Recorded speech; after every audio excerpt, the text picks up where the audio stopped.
Bonjour, je suis Elvis et je vais vous présenter une méditation du pasteur Claudie intitulée Garde-moi du mensonge. Proverbe chapitre 30 verset 8. Garde-moi des dires de paroles fausses ou mensongères. Nous avons tellement besoin de formuler cette prière. Les mensonges s'insinuent si facilement dans notre vie.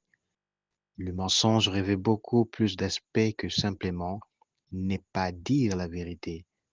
De plus, nous savons qui en est le père. C'est le diable, bien sûr. Jean chapitre 8, verset 44. Voici quelques-uns de ces aspects qui se sont banalisés dans la vie des enfants de Dieu. La vantardise ou l'art d'exagérer la vérité. La calomnie ou le don de faire courir des rumeurs.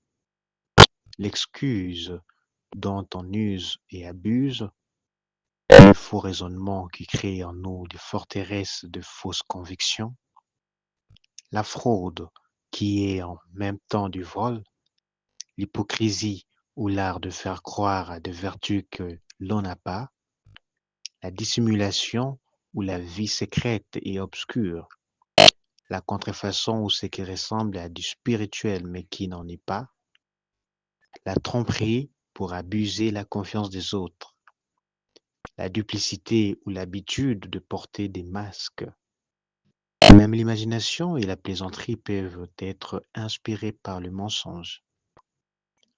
Nous sommes appelés à marcher dans la lumière comme Jésus est dans la lumière. 1 Jean chapitre 1 verset 7. Tôt ou tard, ces aspects du mensonge vont nous rattraper et ils feront du dégât dans notre vie. Il y a tant de sécurité et de joie à vivre dans la transparence, à être nous-mêmes, que cela vaut vraiment la peine de veiller à ce qui sort de notre bouche et à nos comportements.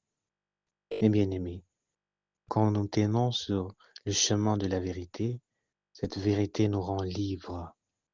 Le père du mensonge perd son pouvoir sur nous et il essuie une grande défaite. Beaucoup de chaînes et de liens tomberont quand nous prendrons la décision de dire stop à tout ce qui n'est pas vérité en nous. Que le Seigneur vous bénisse. Bonne réflexion.